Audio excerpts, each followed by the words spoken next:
Alien girl entered to his mind and read his dirty thoughts and then changed everything. The transport bay of the Orion-class merchant vessel Wandering Star was a cacophony of mechanical sounds and alien chatter. Lieutenant Ben Olson leaned against a storage crate, his broad shoulders hunched forward as he massaged his temples. The pounding in his head had started about an hour ago, right after his own ship's propulsion system had gone to hell in a spectacular fashion. Just my damn luck, he muttered, the weight of his Aegis-class combat armor making even the simple act of standing uncomfortable. The armor, standard issue for Earth's interstellar marine corps, was designed for battlefield conditions, not waiting around in some alien vessel's cargo hold. Ben had been on a routine patrol near the Arcturus system when his ship's drive core malfunctioned. The alien merchant vessel had responded to his distress call, agreeing to transport him to Proxima Station where he could acquire replacement parts. A generous offer,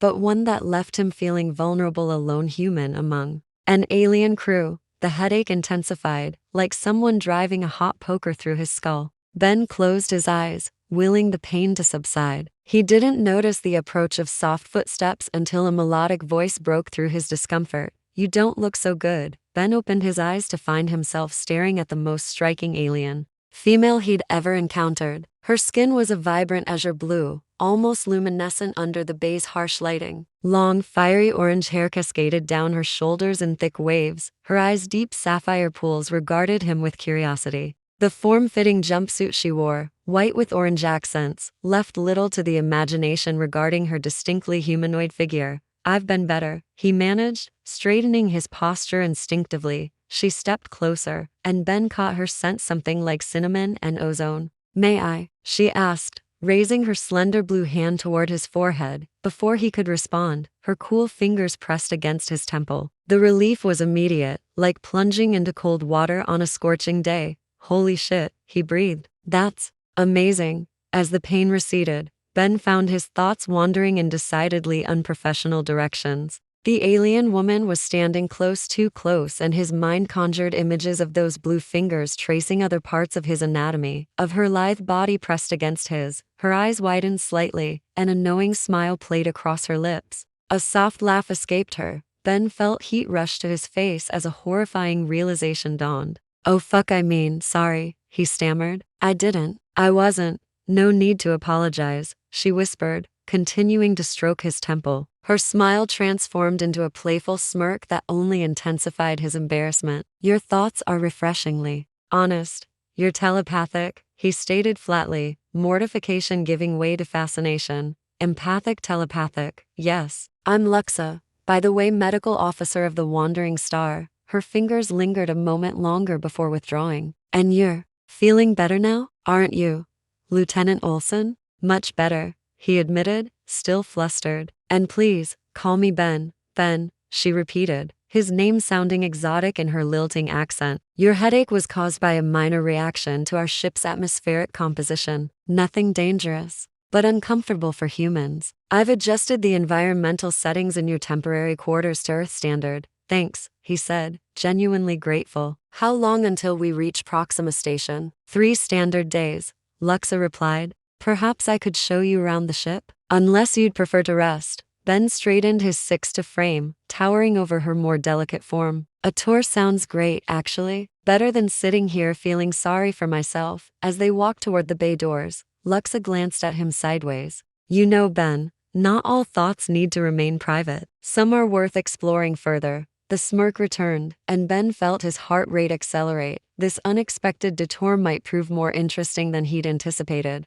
Lead the way, he said, matching her smile with one of his own. The Wandering Star proved to be a marvel of alien engineering. As Luxa guided Ben through the labyrinthine corridors, he found himself increasingly fascinated both by the ship and his blue-skinned guide. Our crew represents 7 different species, Luxa explained, leading him into what appeared to be a communal dining area. We're primarily a trading vessel, though we occasionally transport passengers. The room fell silent as they entered. Various alien eyes, some bulbous, others slitted, a few glowing, turned toward Ben. He straightened his shoulders, military training kicking in automatically. Everyone? "This is Lieutenant Ben Olson of Earth's Interstellar Marine Corps," Luxa announced. "He'll be our guest until we reach Proxima Station." A burly reptilian alien with crimson scales approached, towering over even Ben's impressive height. "Human military, eh?" His voice was like gravel being crushed. "Heard your kind can fight for days without rest. That true?" "Depends on the human," Ben replied evenly. "And the fight?" The reptilian's mouth split into what might have been a smile,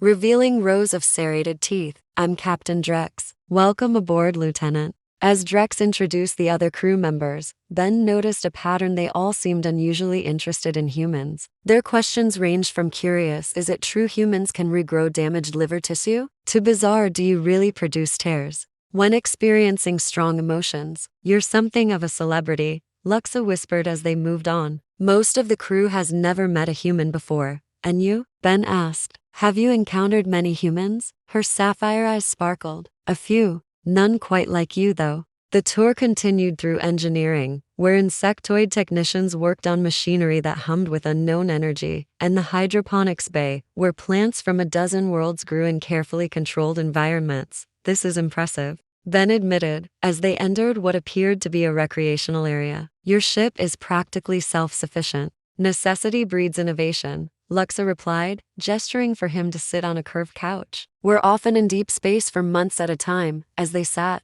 Ben noticed she positioned herself closer than strictly necessary. The subtle scent of her skin, that cinnamon ozone combination, was intoxicating. "I'm curious about something," she said, turning toward him. "Your thoughts earlier. Are human males always so visually oriented in their attractions?" Ben felt heat rise to his face. "Again, you're really not going to let me live that down, are you?" "I find it charming," she countered, her fingers lightly brushing against his armored forearm. "Among my species, we experience attraction differently. We sense emotional resonance, biochemical compatibility." "And what are you sensing from me?" Ben asked, his voice dropping lower. Lux's eyes dilated slightly. "Fascinating patterns, strong protective instincts, discipline layered over primal impulses." Her hand moved to rest on his chest plate. "Your heart rate is elevating. Combat armor monitors vitals," he explained, though they both knew that wasn't the reason she'd mentioned it. "Would you like to see your quarters?" she asked suddenly. "I've had them prepared according to human preferences." The walk to his assigned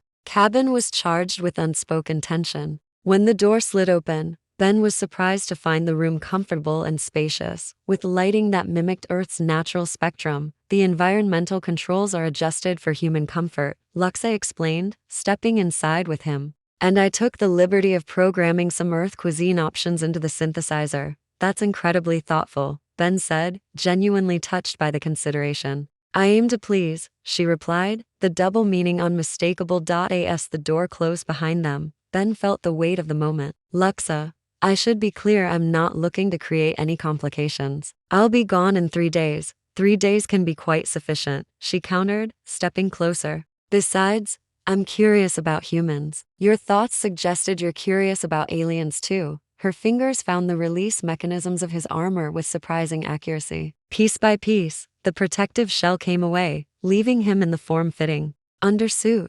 "How did you know how to do that?" he asked, breath catching as her cool fingers traced the contours of his chest through the thin fabric. "I'm a quick study," she murmured. "And as ship's medical officer, I make it my business to understand different anatomies." Ben caught her wandering hand. "Are there protocols about this sort of thing? Fraternization with passengers?" Lux's laugh was musical. "Captain Drex's only rule is, don't break the ship or start a war. Everything else is negotiable." As her lips found his, Ben discovered that despite their different species, some forms of communication were truly universal. Ben woke to the unfamiliar sensation of cool blue skin against his chest. Lux's fiery hair spilled across his shoulder, her breathing soft and rhythmic. The events of the previous night replayed in his mind, the surprising compatibility of their bodies, the intensity of their connection, the way her telepathic abilities had heightened every sensation to an almost overwhelming degree. He'd never experienced anything like it.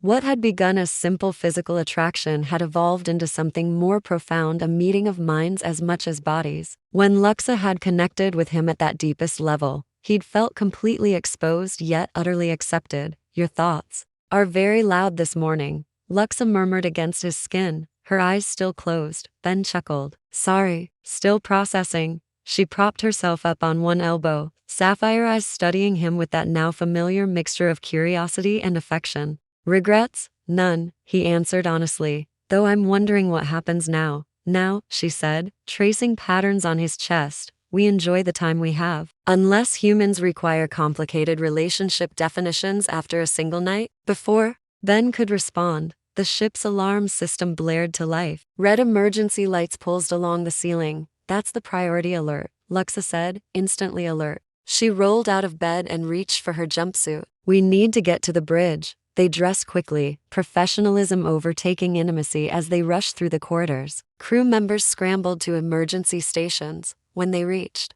the bridge, Captain Drex was hunched over a communications console, his scaled face grim. What's happening? Luxa asked, moving to her station. Distress call, Drex growled. Passenger vessel, the Stellar Horizon. They've gone silent mid-transmission, but we picked up enough to know they're in trouble. Ben stepped forward. Any details on the nature of the emergency? Drex's reptilian eyes narrowed. Fragmentary. Something about being boarded. Could be pirates. Could be worse. Coordinates? Luxa asked. Already plotted. They're only 2 hours off our course. Drex turned to Ben. Lieutenant, I understand this isn't your fight, but we could use someone with combat experience. Ben nodded without hesitation. My armor's in my quarters. I'll suit up. I'll help, Luxa said, following him out. Back in his quarters, Ben began assembling his combat armor with practiced efficiency. Luxa watched, her expression a mixture of concern and fascination. You've done this many times, she observed. Standard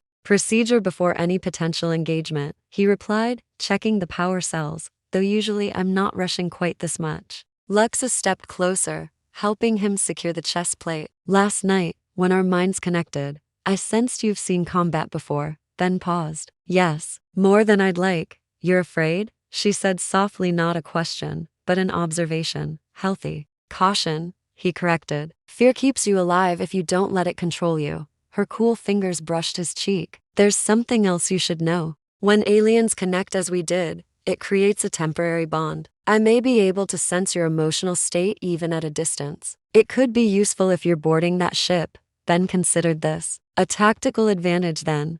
That's a very human way to look at it, she said with a small smile. Will it distract you? Put you at risk? She shook her head. I can manage it. I'm the medical officer. I'll be staying on the Wandering Star while you and the security team investigate. The final piece of armor locked into place. Ben rolled his shoulders, feeling the familiar weight distribute across his frame. The helmet sat on the bed waiting. Ben, Luxa said, her voice suddenly serious. There's something not right about this distress call. When Captain Drex played the transmission, I sensed deception. You think it's a trap? I don't know, but be careful. He pulled her close, the armor creating an awkward barrier between them. I always am.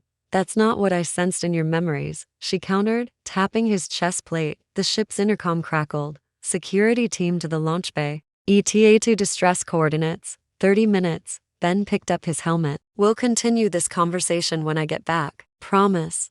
Marine's honor? He said with a wink. As they headed toward the launch bay, Ben couldn't shake the feeling that this simple rescue mission was about to complicate his already unusual journey in ways he couldn't predict. But with his armor secured and Luxa's lingering presence in his mind, he felt ready for whatever awaited them on the Stellar Horizon. The shuttle approached the Stellar Horizon with cautious precision. Through the viewport, Ben studied the passenger vessel, a luxury cruiser by design, now drifting silent and dark against the backdrop of distant stars. No external damage was visible, no signs of weapons fire or collision. Too damn quiet, muttered Kel, one of the reptilian security officers, accompanying Ben. Where are the emergency beacons? Ben nodded, the absence of standard distress protocols setting off alarm bells in his mind. Maintain distance until we complete sensor sweep. The shuttle's pilot, a four-armed insectoid named Rith, chittered in agreement. Scanning now. Life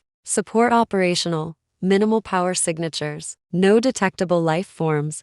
No life forms on a passenger cruiser? Ben frowned. Either they evacuated, or Or they're not registering as alive, Kel finished grimly. Ben felt a gentle pressure at the edge of his consciousness, Luxa reaching out through their newfound connection. Concern and caution flowed from her, along with something else, a warning. He closed his eyes briefly, focusing on the sensation. Trap, be ready. He opened his eyes. Change of plans. We're treating this as a potential ambush. Full defensive protocols. Kel looked at him curiously. Based on what? Call it human intuition. Ben replied, not wanting to explain the telepathic bond. Better cautious than dead. The shuttle docked with practiced efficiency. Ben took point, his combat armor systems fully engaged, weapon at the ready. The airlock cycled open to reveal a dimly lit corridor, emergency lighting only, main power diverted, Rith observed. They moved through the ship methodically, encountering no resistance, no bodies, no signs of struggle, just an eerie emptiness that felt calculated rather than catastrophic. Passenger manifest indicates this vessel should have at least 300 souls aboard, Kel said, checking his data pad. Bridge is 2 decks up, Ben directed. We'll find answers there. As they approached the bridge, Ben felt Lux's presence intensify in his mind. Images flashed warning signals, danger markers. He raised his fist, signaling the team to halt. Something's not right, he whispered. Rith, scan for energy signatures beyond that door. The insectoid's antennae twitched as he consulted his scanner. Multiple power sources active, but masked. Clever shielding. Ambush configuration, Ben concluded. They're waiting for us. He tapped his wandering star. This is Olsen, confirming hostile situation. Requesting immediate. A deafening explosion rocked the corridor as the bridge doors blew outward. Ben's armor absorbed most of the impact, but Kel and Rith were thrown backward. Through the smoke emerged 3 figures in specialized combat gear, not human, but a species Ben didn't recognize. Their elongated heads housed 4 eyes each, and their movements were unnaturally fluid. Collectors, Kel hissed, struggling. To his feet, the lead attacker fired a weapon that emitted no visible projectile. Rith convulsed and collapsed. The second targeted Kel, who barely dodged the shot. Ben's training kicked in. He fired 3 precise bursts, forcing the attackers back through the doorway, then grabbed Kel. Fall back to the shuttle. Now, as they retreated, dragging the unconscious Rith between them, Ben's crackled with Captain Drex's voice. Olsen, we're detecting multiple ships decloaking around the horizon. It's a damn trap. Get the wandering star out of here, Ben ordered. They were waiting for us. Negative, Drex growled. We don't leave crew behind. They reached the airlock just as a new alarm sounded. The shuttle was being forcibly detached. Through the viewport, Ben watched their escape route drift away. Shit. Kel slammed his fist against the wall. We're stranded. Ben's mind raced, tactical options unfolding. Then, unexpectedly, Lux's voice filled his thoughts. Ben, they're after me. The collectors, they hunt rare biological traits. Someone leaked information about my telepathic abilities. He closed his eyes, focusing on their connection. How do you know? They're broadcasting their intentions on frequencies only aliens can detect. It's a message for any of my kind aboard. They're offering to spare the wandering star if I surrender. Cold fury washed over Ben. Don't you dare.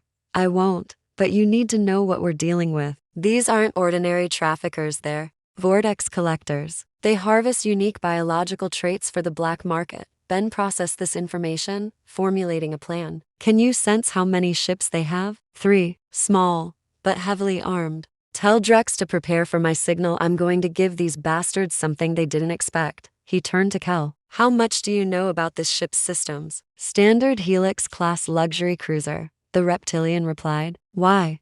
Because we're about to turn this trap inside out. Ben's lips curved into a determined smile, and show these collectors why humans have a reputation for being dangerously unpredictable. Her response came faintly, as if through thick fog, dampening field. Can barely. Be careful. Telepathic jammers, Ben muttered. Smart bastards. He navigated the ship's service corridors, avoiding main passageways where collectors would likely patrol. His combat training kicked in. Move silently, stick to shadows, use the environment. The stellar horizon's labyrinthine layout provided ample cover, but also made navigation challenging. After evading 2 collector search parties, Ben reached the engineering section. The massive room housed the ship's power core and main control systems. He quickly located an auxiliary terminal and began accessing the ship's schematics. Bingo, he whispered, Finding what he needed, the Stellar Horizons class featured an automated defense system disabled now, but potentially reactivatable. More importantly, the ship's communication array could be reconfigured to broadcast on military frequencies. As Ben worked, he sensed a flicker in the mental static Luxa fighting to maintain their connection despite the dampening field. He focused on that tenuous link, drawing strength from it. Then, they're boarding the Wandering Star. His fingers flew across the terminal with renewed urgency. The collectors had moved faster than anticipated. He needed to act now. First, he rerouted power to the ship's internal defense grid, bypassing the lockouts. Next, he programmed the communication array to broadcast a very specific signal, one that would appear to be a standard distress call but contained embedded code that any human military vessel would recognize as a priority alert. The final step was the most audacious. Ben accessed the Stellar Horizons propulsion systems. Luxury cruisers weren't built for combat maneuvers, but with the right commands, a proximity alarm on his armor warned of approaching hostiles. 3 collectors entered engineering, weapons raised. Ben ducked behind a console as energy bolts sizzled past. The human is here, one called an accented standard. Alive only. Ben smiled grimly. Sorry to disappoint. He triggered the command sequence he'd prepared. Throughout the ship, emergency bulkheads slammed shut, isolating the collectors into smaller groups. The defense grid activated, disabling weapon systems in all areas except engineering, where Ben had maintained control. The ship's engines roared to life, acceleration compensators struggling to keep up as the massive vessel lurched forward directly toward the nearest collector ship. The collectors and engineering realized what was happening too late. As they rushed toward the control console, Ben emerged from cover, firing precise shots that dropped 2 of them. The third managed to activate some kind of personal shield, deflecting Ben's attack. Impressive human, the collector hissed, 4 eyes blinking in sequence. But futile. The alien female will be ours. You clearly haven't met many humans, Ben replied, circling his opponent. We tend to take threats against our people personally. The collector tilted its elongated head. Your people? She is not human. She's mine, Ben growled, the possessive declaration surprising even himself. That's enough. He feinted left, then charged right, slamming into the shielded collector with the full force of his powered armor. The shield flickered but held. The alien was stronger than it appeared, pushing back against Ben's assault. Your species is known for its persistence, the collector said, also for its arrogance. As they grappled, Ben felt the telepathic connection suddenly strengthen. The dampening field must have fluctuated with the ship's power surge. Lux's presence flooded his mind, bringing with it a crucial insight. Their shields, vulnerable to sonic frequencies. Ben activated his armor's external speaker system, cranking it to maximum volume. The high-pitched wail that erupted caused the collector to shriek in pain as its shield destabilized. Ben didn't hesitate, delivering a devastating blow that sent the alien crashing into the control panel. Through the viewport, he watched as the Stellar Horizon continued its collision course with the collector vessel. The smaller ship attempted evasive maneuvers, but too late the cruiser's bulk clipped its wing, sending it spinning. On the Wandering Star, Luxa felt a surge in their connection as the dampening field weakened. Ben's determination, courage, and something deeper, something fiercely protective flowed through their bond. She sensed his tactical thinking, his calculated risk, his unwavering focus. He's done something, she told Captain Drex as they watched the Stellar Horizon ram one of the collector ships. The human just turned a passenger cruiser into a battering ram. Drex's reptilian features twisted into what might have been admiration. Remind me never to piss off your boyfriend. Luxa didn't correct the captain's assumption about their relationship. Instead, she closed her eyes, focusing on strengthening their connection. I'm coming for you, she projected. Hold on. Ben's response came through clearly, tinged with that uniquely human blend of humor and determination. I've got a ship to steal first. Then we can discuss exactly what you meant by yours. Luxa stood in the Wandering Star's medical bay, her hands trembling slightly. As 6 collectors forced Captain Drex and 3 other crew members to their knees, the lead collector, taller than the others, with intricate markings across his elongated face, approached her with clinical interest. The alien telepath, he said, voice silky and measured. Your abilities registered on our scanners from 3 systems away. Quite remarkable. I'm just a medical officer, Luoxa replied evenly, though her heart hammered in her chest. The collector laughed, a sound like grinding metal. Your modesty is unnecessary. We've studied your kind extensively. Standard aliens possess rudimentary, empathic abilities. You, however, demonstrate true telepathic connection. The market value for such a specimen is substantial. She's not for sale, Captain Drax growled, earning a vicious blow from one of the guards. The lead collector ignored him, circling Luxa with predatory fascination. You've formed a bond with a human. Fascinating. Interspecies telepathic connections are exceedingly rare. Luxa maintained her composure, but internally she was reaching out desperately through that connection, searching for Ben across the void between ships. The dampening field made it difficult, like trying to see through murky water, but she could sense him determined, focused, moving with purpose. Your human is resourceful, the collector continued, as if reading her thoughts, but ultimately doomed. No single soldier can overcome a collector vessel. You don't know humans very well, Luxa replied, a hint of Ben's defiance coloring her voice. The collector paused, studying her with his fur eyes. Perhaps not, but I know aliens. Your telepathic abilities have limitations: range, intensity, duration. Push beyond those limits and your neural pathways begin to degrade. Permanent damage occurs. Luxa knew he was right. What she was contemplating was dangerous, potentially fatal. But as she felt Ben drawing closer, commandeering a collector shuttle based on the tactical knowledge flowing through their connection, she made her decision. You're correct about alien limitations, she said, straightening her posture. But you've overlooked something important. And what might that be? Luxa smiled, the same playful smirk she'd given Ben when she first read his thoughts. I've never been a typical alien. She closed her eyes and dove deep into her consciousness, past the barriers she'd been taught never to breach. The telepathic bond with Ben served as her anchor as she extended her awareness outward, not just to him, but to every mind on both ships. Pain lanced through her skull as she pushed beyond her limits, but she persisted. Through Ben's eyes, she saw the collector shuttle he'd commandeered approaching the wandering star. Through Captain Drax, she felt rage and determination. Through the collectors, she sensed cold calculation and, more importantly, the command codes for their vessels. Blood trickled from her nose as she established a direct link to the collectors' neural implants technology designed to enhance their hunting abilities, now turned against them. One by one, the collectors aboard the wandering star stiffened, their four eyes widening in shock as Luxa invaded their cybernetic systems. Impossible, the lead collector whispered, raising a trembling hand to his temple. You can't I? Luxa's voice echoed strangely, resonating with powers she'd never before accessed. You wanted my abilities. Here they are. Across the ship, the remaining collectors collapsed, their neural implants overloaded by Luxa's telepathic assault. The lead collector remained standing through sheer will, his face contorted in agony. This will kill you, he hissed. Your mind cannot sustain this level of output. Maybe, Luxa admitted, feeling her consciousness beginning to fragment. But it will save my crew. It will save Ben.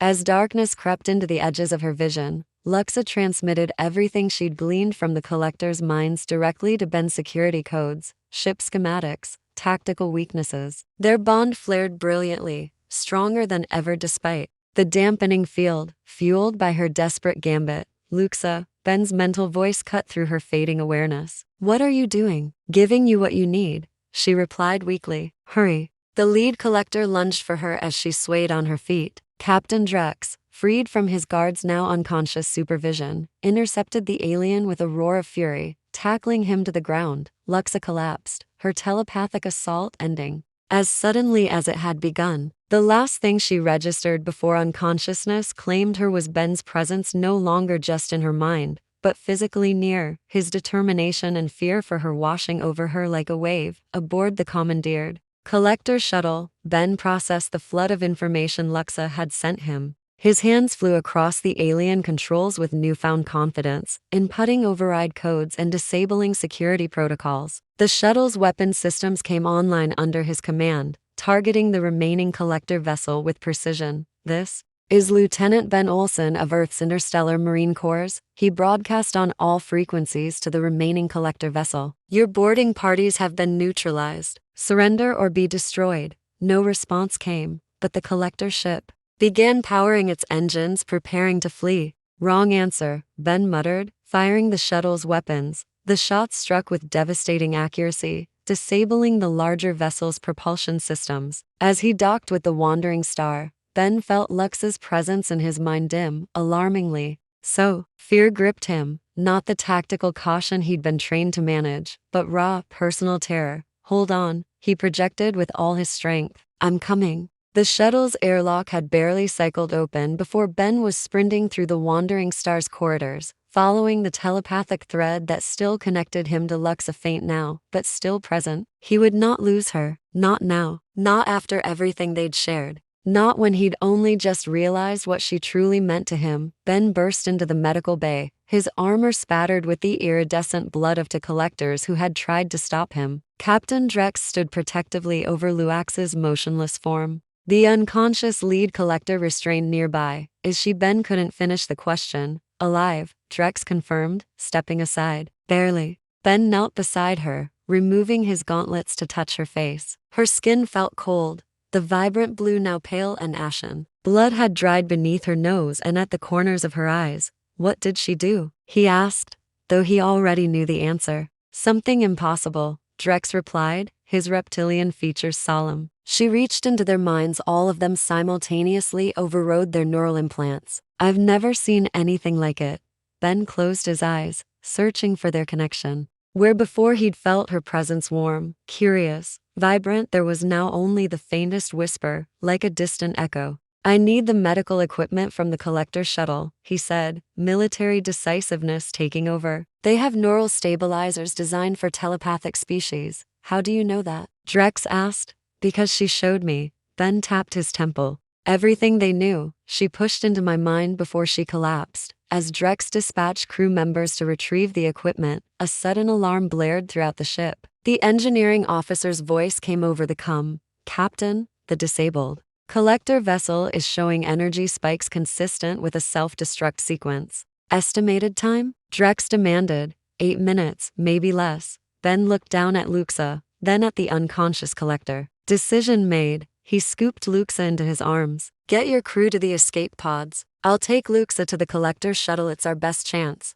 And him? Drex nodded toward the lead collector. Bring him. He might have information we need. They moved swiftly through the corridors, the ship's evacuation alarms creating a cacophony around them. In the docking bay, the collector's shuttle waited, its systems still active from Ben's earlier commandeering. Once aboard, Ben laid Luxa gently on the medical berth while Drex secured their prisoner. The shuttle's advanced medical system activated automatically, scanning Luax's neural patterns. Her telepathic centers are severely damaged, Drex read from the display. The system recommends a neural stabilization procedure. Do it, Ben ordered, strapping himself into the pilot seat. I'll get us clear of the blast radius. As the shuttle detached from the wandering star, Ben could see the other escape pods launching. The countdown to the collector vessel's self-destruct ticked relentlessly in his mind. Another piece of information Luxa had transferred to him. Behind him, the medical system hummed to life, bathing Luxa in soft blue light. Ben piloted the shuttle away from the doomed ships, pushing its engines to maximum. 3 minutes to detonation, he announced. The stabilization procedure is working, Drex reported, but there's something unusual happening with her neural patterns. Before Ben could respond, blinding pain shot through his head. He gasped, hands tightening on the controls as images flooded his consciousness, memories that weren't his own. Luxa as a child, discovering her abilities. Luxa training to control her powers. Luax's first encounter with humans, fascinated by their emotional intensity.